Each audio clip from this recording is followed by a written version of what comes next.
program, guys. Happy Thursday. Happy Thursday. Hey, welcome online, guys, as well. Everybody watching out there at home, and I know it's cold, but God is good regardless of the situation we're in. All right, God is good. So welcome, guys. This is welcome to the Choose to Change mentoring program, where you will always be inspired, challenged, and equipped for change, success, and fulfillment in life. That's true.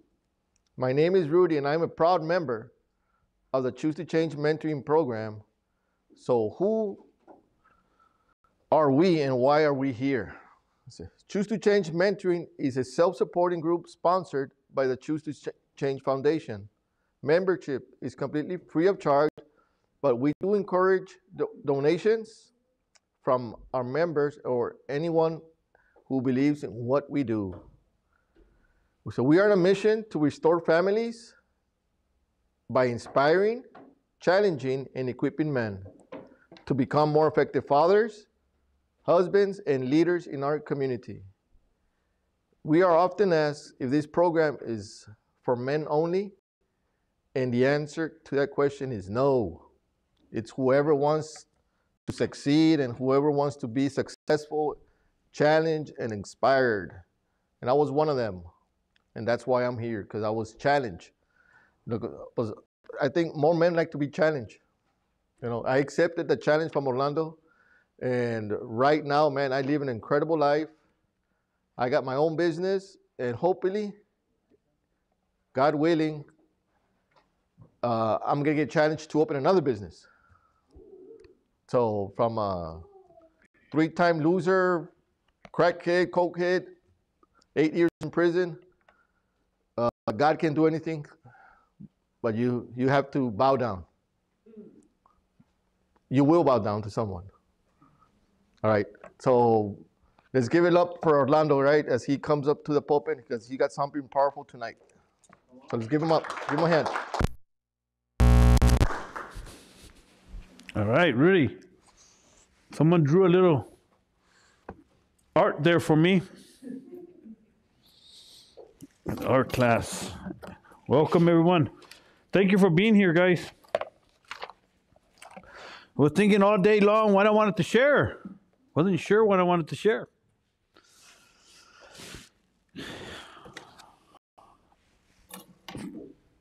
But I want to thank everyone for being here. Thank you for being here.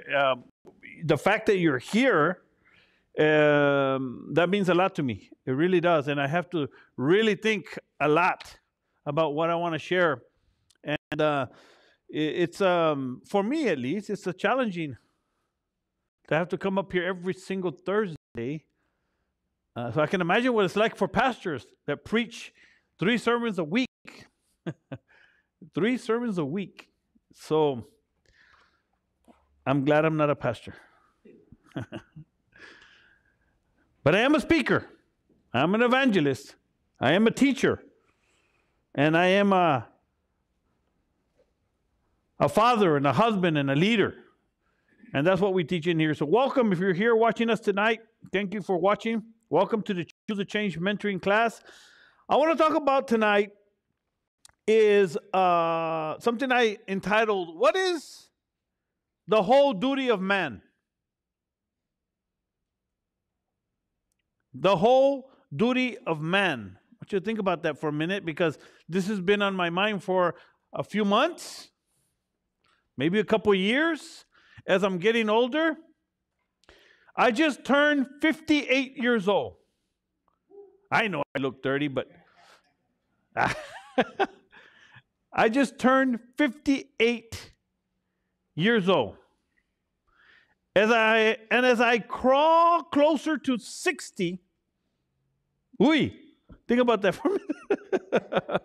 Let me repeat that. As I draw and crawl closer to 60, I see things a little differently. I feel a little differently. I look a little differently. And when we're young, we don't see it. Right? And I'm talking about when you're 30. You don't see it. Even when you're 40, you don't see it. And people I speak to that are 70 and 80, they say, oh, you're young. Because we don't see it as we're moving forward. And I learned this a few years ago, that I didn't see it. I think it was, I forget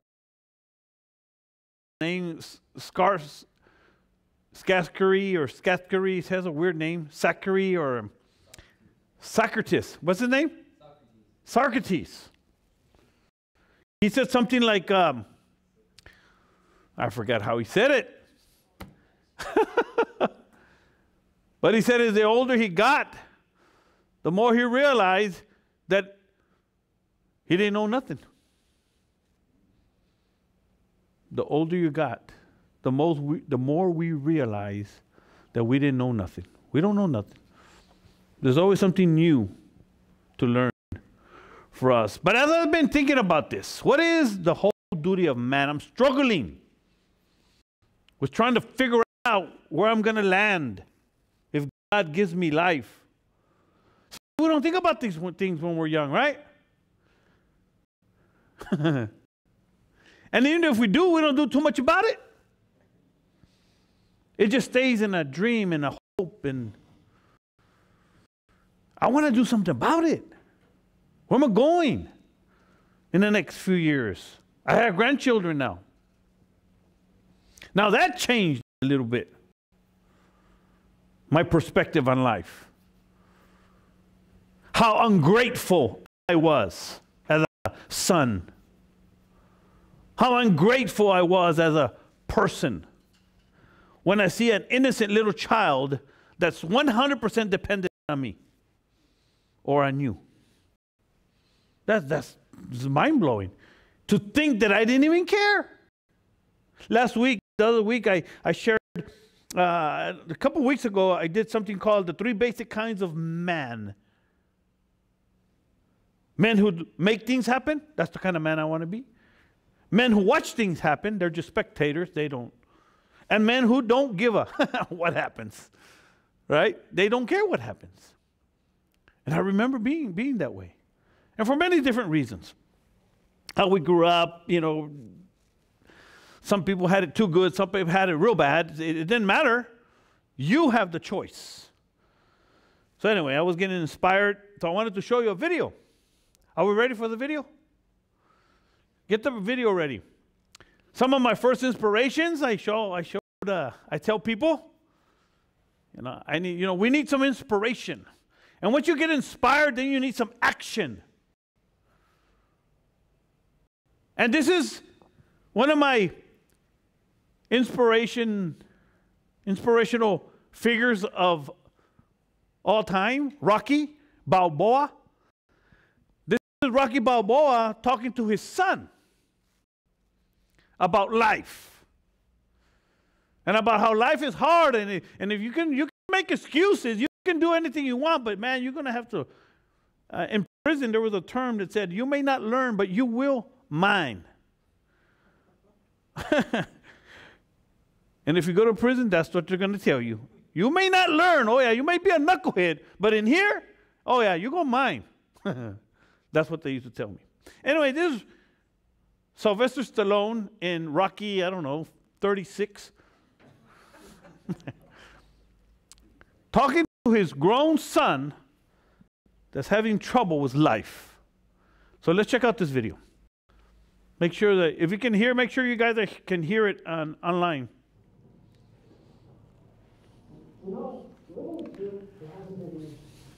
People see me, but they think of you. Now with all this going on, this is going to be worse than ever. We don't have to be. No, sure it does. Why? You got a lot going on, kid. Well, my last name? That's the reason I got a decent job. That's the reason why people deal with me in the first place. Now I start to get a little ahead. I start to get a little something for myself. And this happened. Now I'm asking you as a favor not to go through this, okay? This is only going to end up bad for you, and it's going to end up bad for me. You think I'm hurting you? Yeah, in the way you are. It's the last thing I ever wanted to do. I know that's not what you want to do, but that's just the way that it is. Don't care what people think. Doesn't it bother you that people are making you out to be a joke? I mean, I want to be included in that? Do you think that's right? Do you?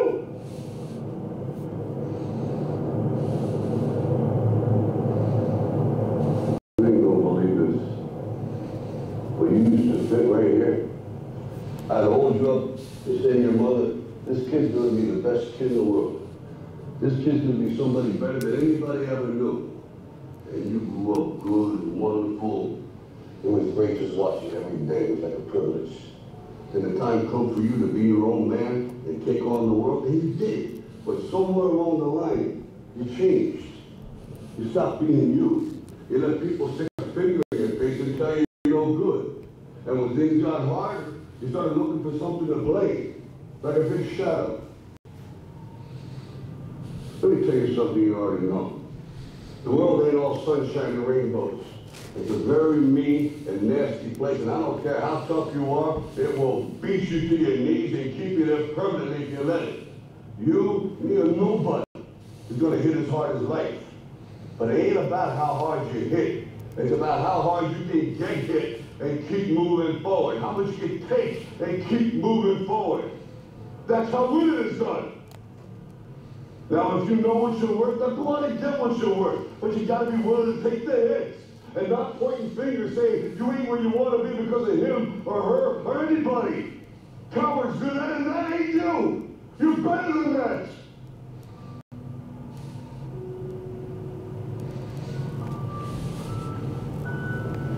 I'm always gonna love you no matter what.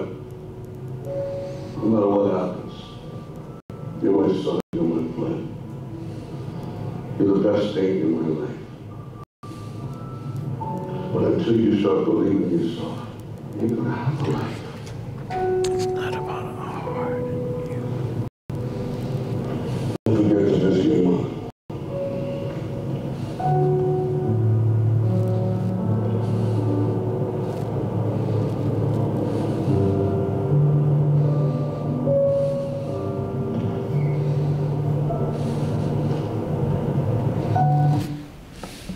Alright, so I'm sorry. sorry. Oh, you want to break?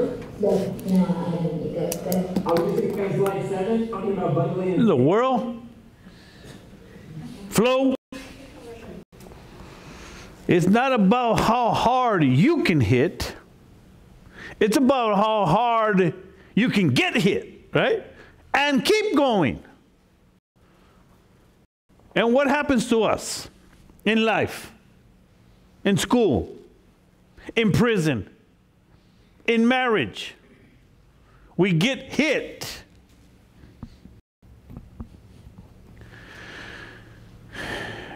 And you're either going to bow, right? I like what he says. He says, life is mean and nasty and it will beat you down. Man. See, this is why I have so much passion about what I do, because you can't help everyone. I learned that a long time ago. I can't help everyone. Not everybody wants to change their life. Not everybody's interested in what's right. Not everybody is going to say, hey, me, teach me. Because they can't see it. That's what I started with. You can't see it. And that's why fathers, leaders, good pastors will try to help you and guide you. And we keep going because we understand that life is hard and that it will beat you down. And if we can try to help somebody understand that you just got to fight. You just got to keep on hitting. You just got to keep on getting up. You just got to keep on trying and doing it until, right? Until you make it, until you see breakthrough, until you make things happen, until. You know, I was talking to Daniel today, you know. I'm telling you, I've been thinking about this stuff. Some call it a midlife crisis, right? And I was listening to a guy talking about midlife crisis and how we go through these things, how as you get older, you start realizing when your youth is gone. This is why we try to reach our youth, because they have no idea what they're wasting, right? I used to hear it. I remember. I can hear it. You're wasting your life. That's why I love that song so much. You have so much potential. They tell you, right, when you're young in school, you have the whole world ahead of you. And we're like, what are you talking about?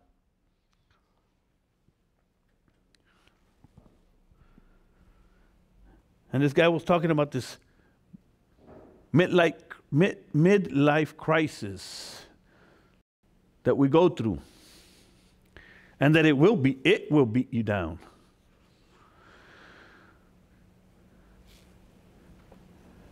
Wondering, what are we doing? Where are we going?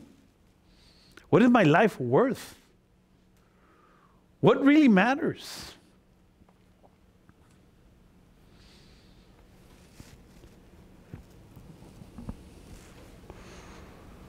So I start thinking about this. What is the whole duty of man?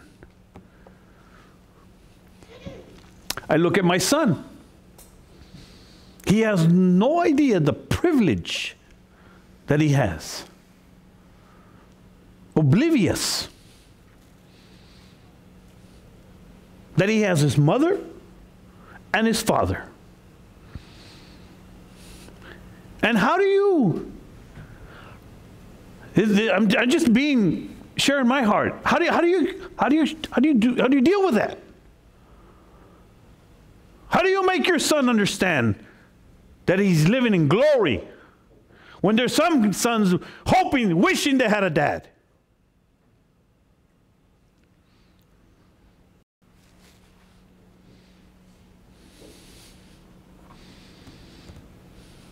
But what is the whole duty of man? That's what I've been thinking. How am I going to go down? Because I remember how I decided not to go down, how not to go down. That's why I get inspired. That's why I get excited. That's why I'll die doing what I'm doing.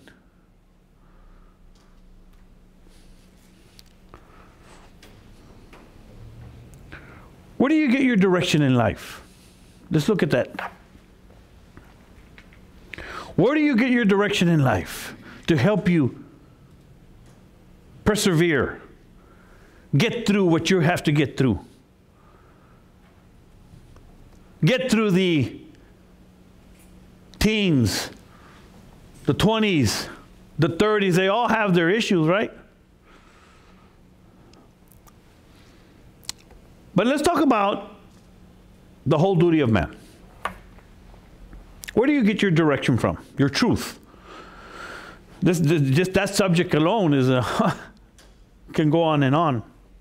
What laws do you live by? Principles.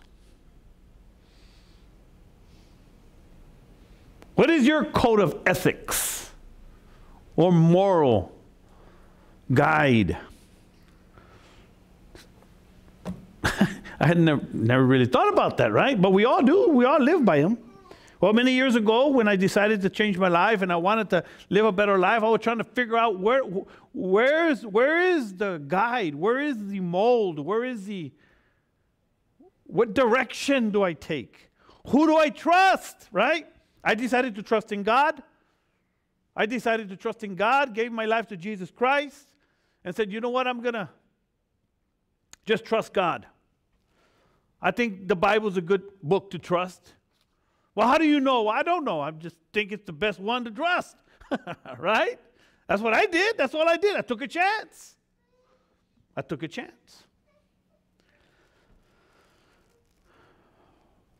I decided to do what Joshua did. There's a scripture in the Bible in Joshua 24:15. If you want to write it down. Joshua 24:15. And this is where the name of this organization even came to be, because all these things started being very clear to me that it was a choice and that it was your choice. Not my mom's choice. not my dad's choice, not my friend's choice, that it was my choice. And that I had to make it. And he says like this, he says, listen, if it seems evil for you to serve the Lord, you know, if that's really hard for you, he's kind of like, man, I'm sorry.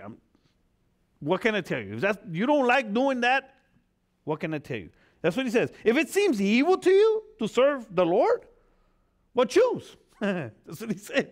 Choose for yourself who you're going to serve.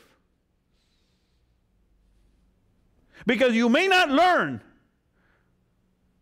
but you will mind. I promise. Life will beat you down. But choose who you will serve. Whether you'll serve the gods that your father served, that were on the other side of the river, the gangs, the prisons, the drug dealers.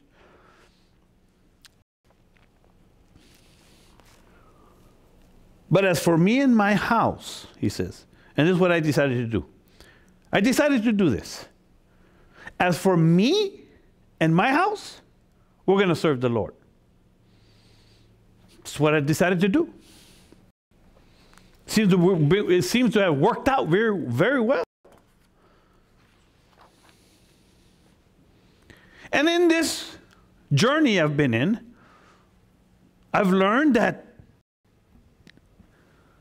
so many people are trying to figure it out, trying to find a solution to their problem, to their midlife crisis, to the raising of children, to how to get out of drug addiction, to how to get out of the mess that we've created for ourselves, without even realizing it. Because here's what happens as we walk through life, right? We're walking through life, and we're making all these decisions, and we're making all these mistakes, and we're learning, and we're growing as a youth, and we're doing, and before you know it, you have to stop, and you look back, and you look forward, and you wonder, what am I doing? Everybody does that. Everybody. And it doesn't matter how much money you have. It doesn't matter how much money you don't have. It doesn't matter.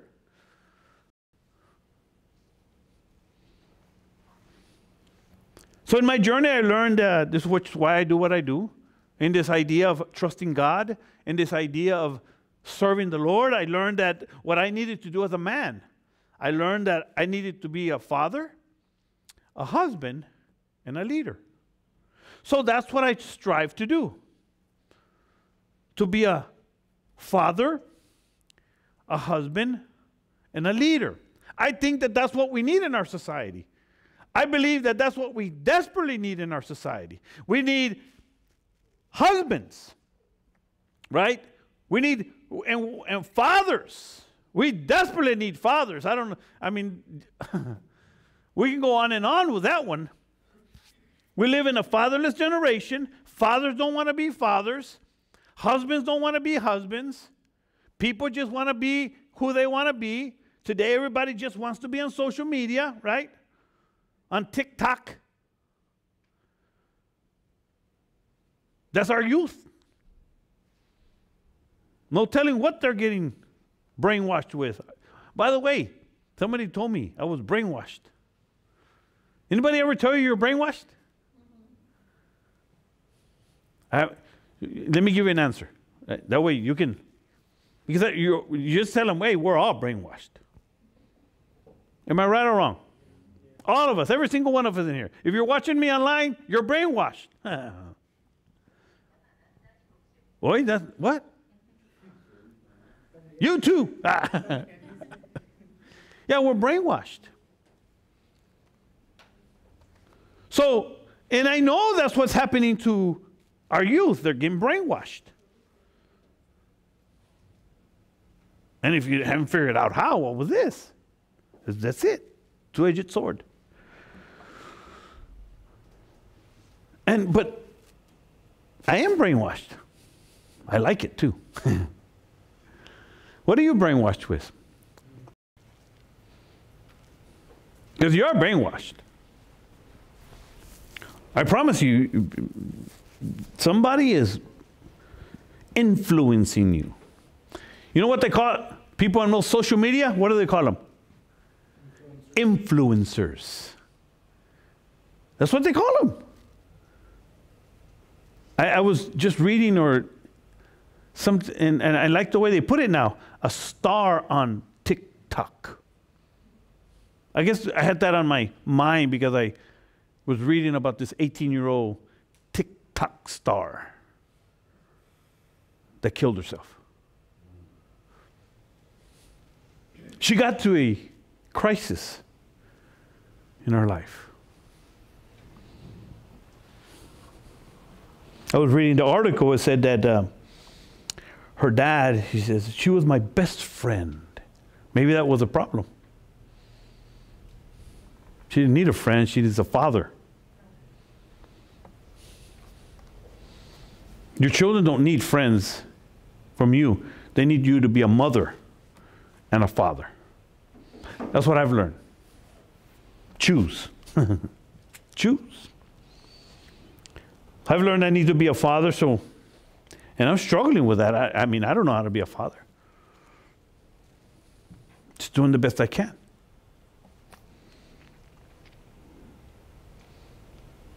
To be a husband.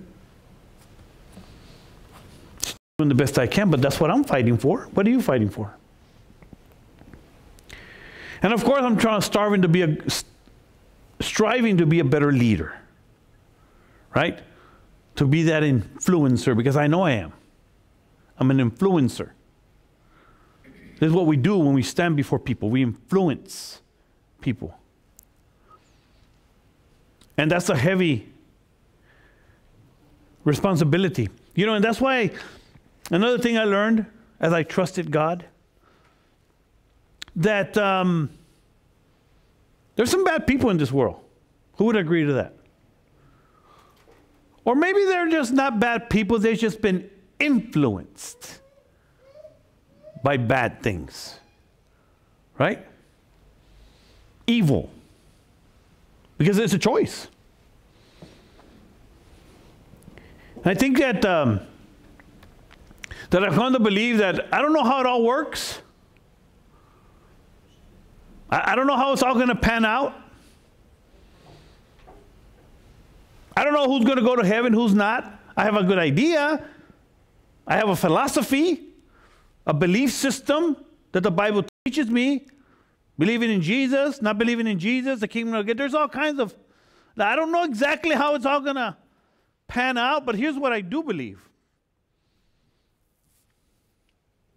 That we all are going to bow. The only question is to who. Some people believe it's the God of the universe, right? Or the God of nature. Here's what I believe. Let me tell you 3 things real quickly that we need to learn as fathers. 4. Let me start with a 4th one. Sunday is Valentine's Day. So we need to remember that. Number 1, I need to lead my family. That's what I'm supposed to do as a man. Lead my family. That means that I have to lead by example. I have to lead like a, what is that? I'll think of it in a minute. I have to lead my family. Oh, I have to lead my family as a guide, like a tour guide. Not like a booking agent. They're trying to tell you how to get somewhere they've never been. They're just trying to book you, right? But a tour guide, they know exactly where to take you, right? Exactly how to go. So I want to learn how to lead like a tour guide. So I need to be a leader as a father. Second thing I need to be is a provider. I should provide for my family. Maybe some people call that old school, right? But I need to provide for my family. That's what I need to do. And that's what I've been doing. Provide for my family. Those of you that are young, this is what a man is supposed to do. This is what I've learned in my journey with God. Because I chose. So lead, provide, and the last thing, and there's just three things, is we need to protect, right? Protect our families. A house without a father is an unprotected house. And that's the society we live in today. And that's why we're losing our youth. Because we lack fathers, husbands, and leaders. So let me close with the whole duty of man. The whole duty of man. I read this in prison. And it made a lot of sense, especially as I'm getting older now. When it all boils down, what it really all boils down to, you have to choose. But according to the Bible, we have hope. But listen to what Ecclesiastes 12:9 says. Ecclesiastes 12:9. And the title to this is called The Whole Duty of Man. And it says like this. Moreover, the preacher was a wise preacher, because the preacher was wise. Because he was wise, he instilled or taught the people knowledge. Yes, he pondered and sought out and to set in order all these proverbs. The preacher sought to find words. And that's what I try to do. I'm trying to find words. And what was written was upright, he says.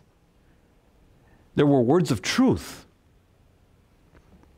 Verse 11, he says, the words of the wise are like goads, and the words of scholars are like a well-driven nail given by one shepherd. But here's the kicker right here. Furthermore, my son, be admonished. Be admonished. You may not learn, but you will mind. By this. Of making of many books, there is no end. And much study is wearisome to the flesh. In other words, learning and growing and working and doing. And it's wearisome. But let us hear the conclusion of the whole matter. By the way, this is the last scripture, the last verse of the whole chapter or the whole book. Let us hear the final conclusion, he said. Fear God and keep his commandments, for this is the whole duty of man. He boiled it down to that in his old age.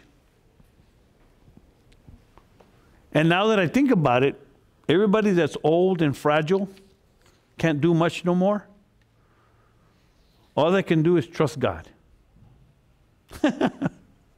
You ain't as big and bad as you thought you were.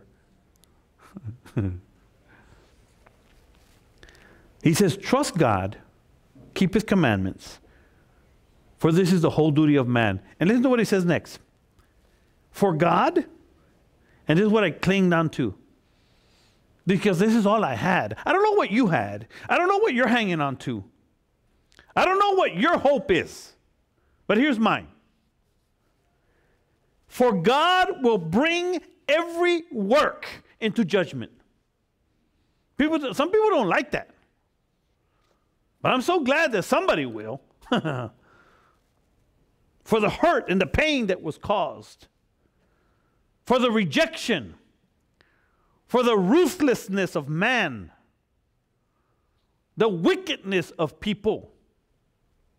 God will bring every work into judgment, including every secret thing.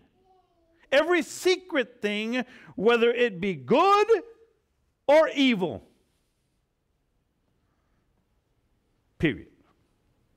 It's the last thing he said.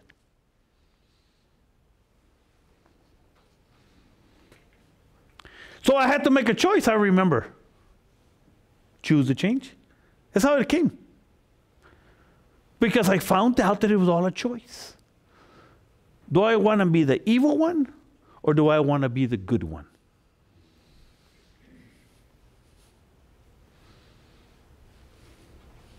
Do I want to go down with this gang, or do I want to go down with this gang?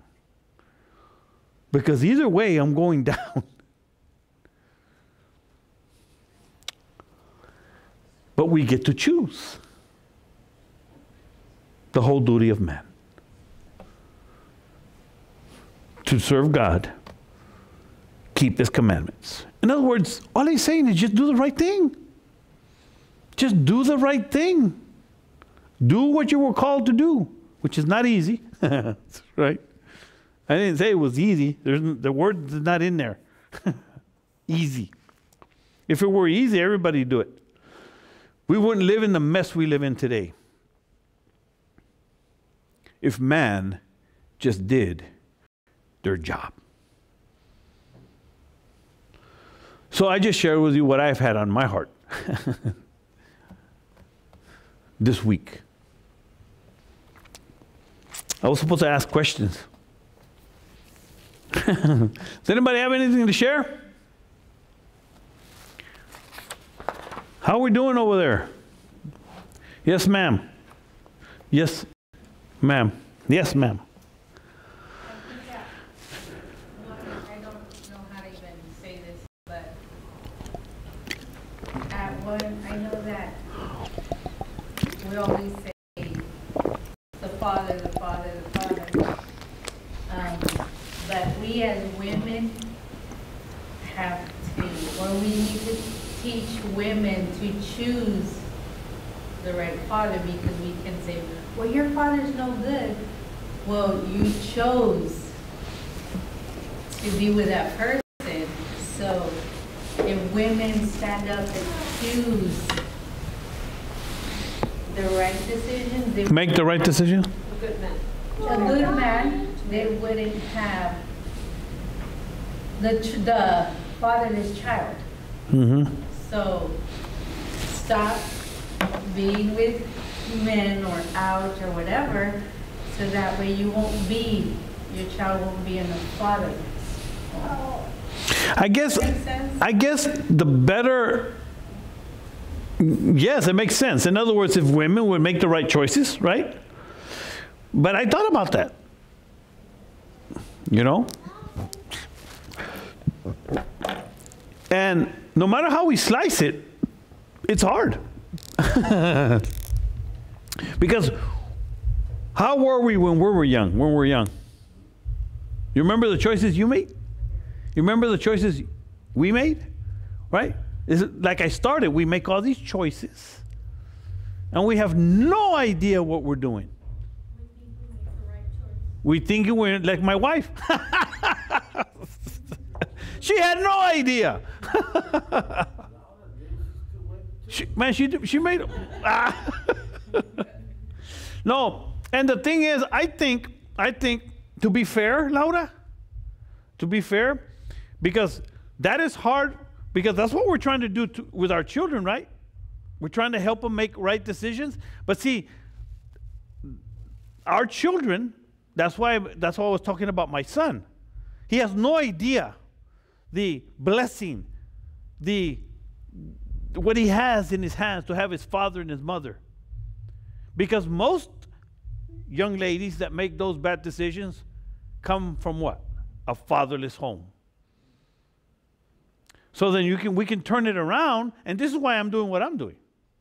Because I'm trying to inspire men to rise up and become fathers and husbands. Because we make these stupid mistakes.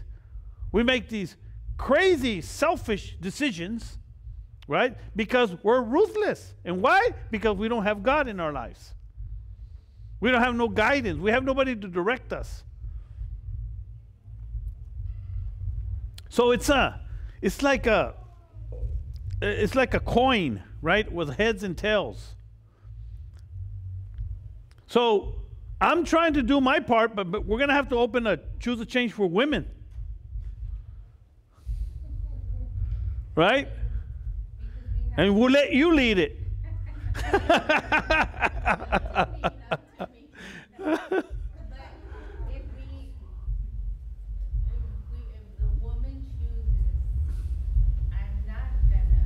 No, you're right. You're absolutely right. You're absolutely right. Child will not be fatherless because a woman chose. And that's the ideal scenario, right? If we do our part, women do their part, then the offspring, the children, have a chance because they still have to choose. They still have to choose. Which goes back again to my son. He still has to choose. And I think God makes it that way. That we can't choose for our children. We can't choose no matter how good of a family they're in. Or no matter how bad of a family they're in. But they have a better chance if the father and the mother's there, right? Which is, of course, some people say, well, that's not the world we live in. I understand that. We're fighting against the tide. We're fighting an uphill battle. We are. Because society don't care about family. They don't care about you being they don't care. Because if you don't care, they don't care. Nobody cares I'm doing Choose to Change. Who cares about that? Nobody. So then I have to choose to care. And that's all I'm trying to help you do. You were going to say something, Peña?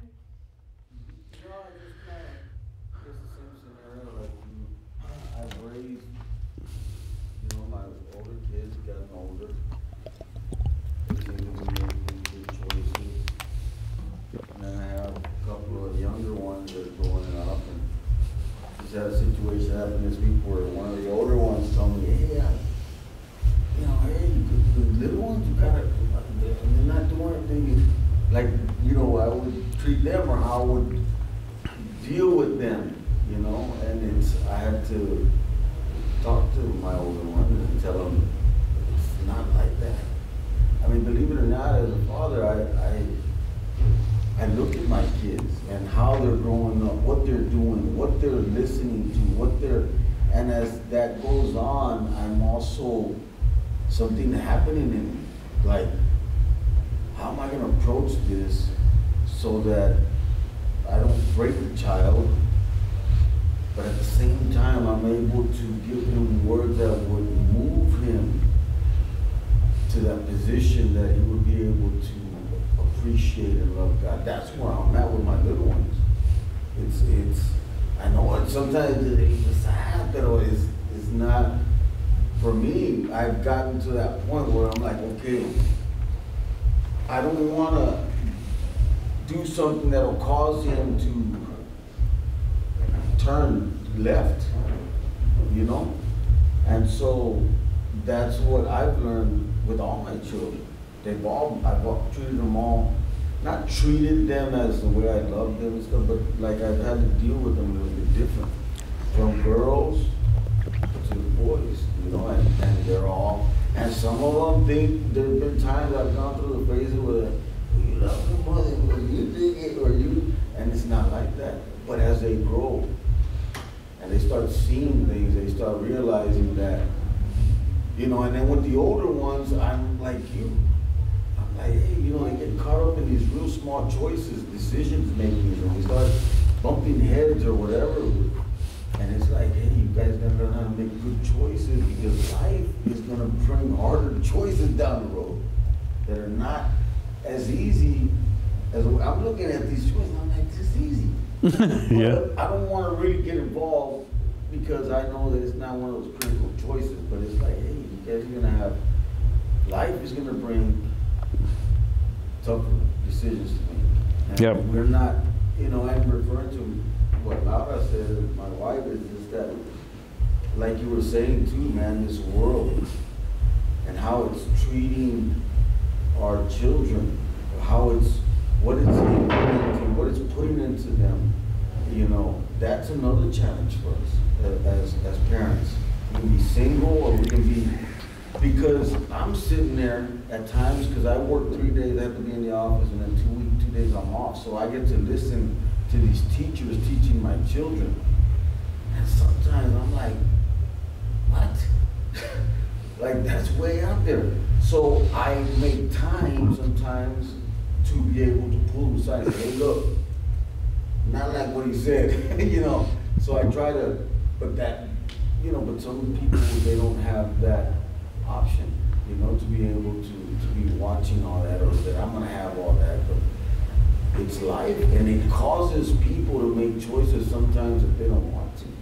You know, you have a single mother, you know, she meets somebody or whatever, and then she doesn't want to be alone all the time. Sometimes the guy will just play it out for a while, and then there she goes making a choice that later on probably gonna, for example, do it louder. You know, maybe she saw a part of me that wasn't as good, but then she saw other things that maybe she could believe in, but it wasn't easy for us. I made a lot of bad choices. But she grew, and she was able to, as we're founded in God, because God is the one who gave the strength and the ability, being around people and counsel. You know, it's been a blessing. But, you know, I was just mentioning that, what you were saying about your son, is that, you know, it's, yeah. that right there, man, the way you say it, God, it makes it that way, it makes a lot of sense, because they're gonna get to the point where it doesn't matter what we say. Doesn't matter. End up making choices, and unfortunately, sometimes they don't realize the consequences of the choices. Yep. Can I give you the perspective of the single mother, where, you know, I had a home with the father of his home. I had the opportunity to have that kind of home. And in my heart's desire, I long for my kids to have a father. You know, it was a desperate need for me, you know. And I remember seeking counsel and asking, you know what, I need my kids, I need for them to have a godly example as a man in my kids' life. How can I go about doing it?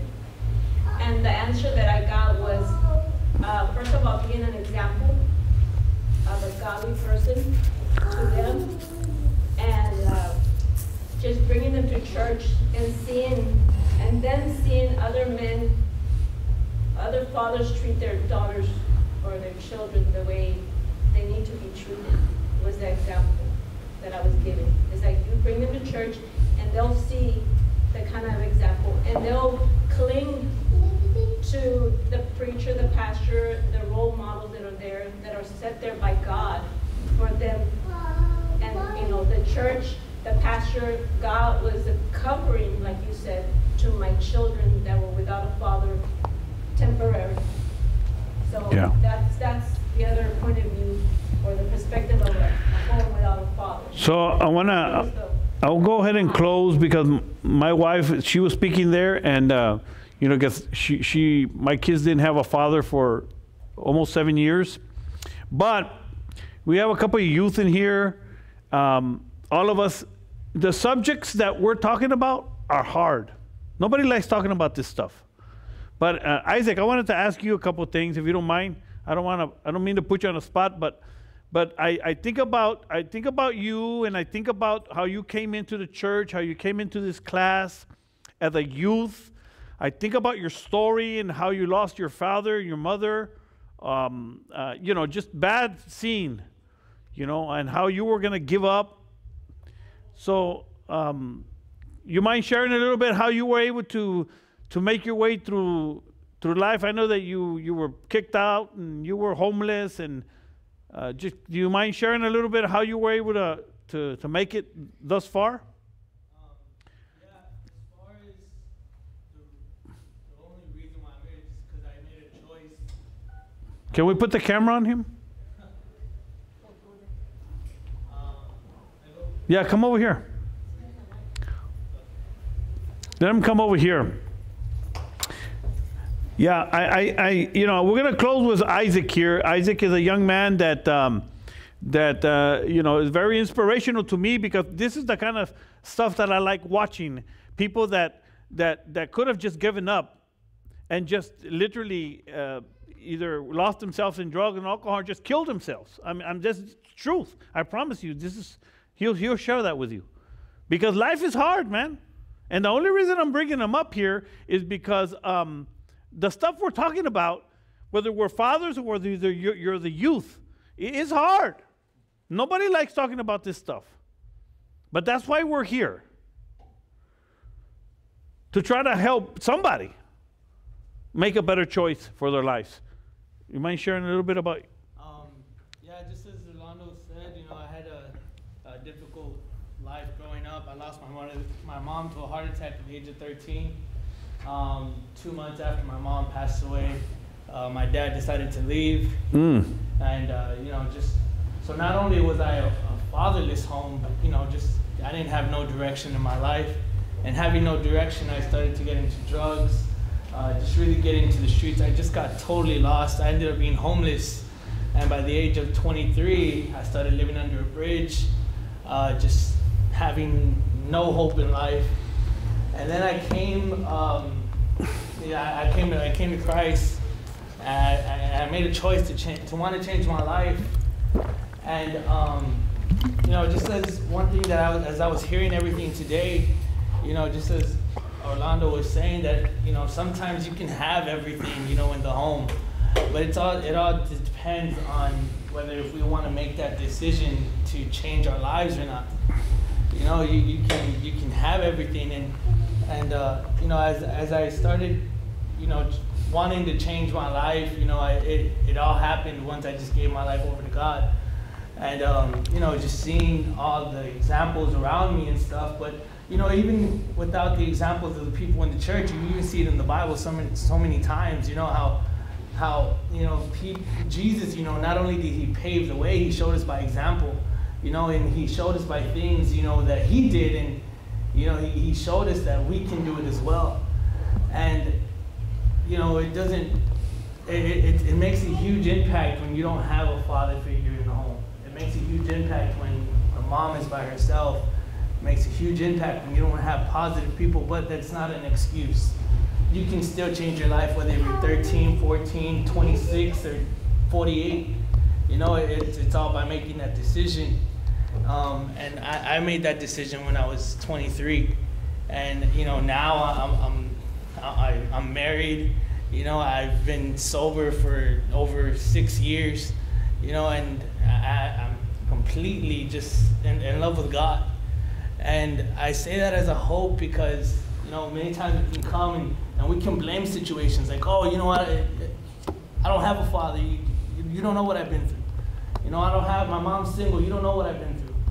You know, and there could be different situations where, you know, you have the perfect family, but the child doesn't want to make that decision. You know, it's that decision that can change your life, you know, no matter the age. And I say that as a testament, you know, to, you know, someone who didn't have anything. You know, it's by making those choices, you know, those positive choices to continue to not only just serve God, but want to do better, want to better your life.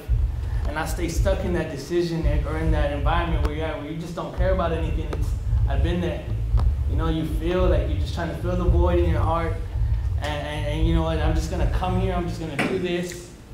But in the end, you're going to want to give up. And you know, it's in that time where you're either gonna, you know, you're gonna mind, and it's just what you're gonna bow to in the end is the ultimate saying. You know, you're gonna bow to something, whether you're gonna bow to Jesus, you're gonna bow to drugs, you're gonna bow to jail, bow to depression, you're gonna bow to something. I made that decision to bow to Jesus. Amen. Thank you, brother. I'm telling you, it's a choice. It's a choice. Hence, choose to change. So that's all we have tonight. Thank you for watching. We'll see you next week, 7 p.m. every Thursday. Thank you, guys. Oh, the donation bucket. Man, we forgot. I brought my money today. I got my $3. I got my... Guys, we're off the air now. Anybody else want to share something? Eat cookies?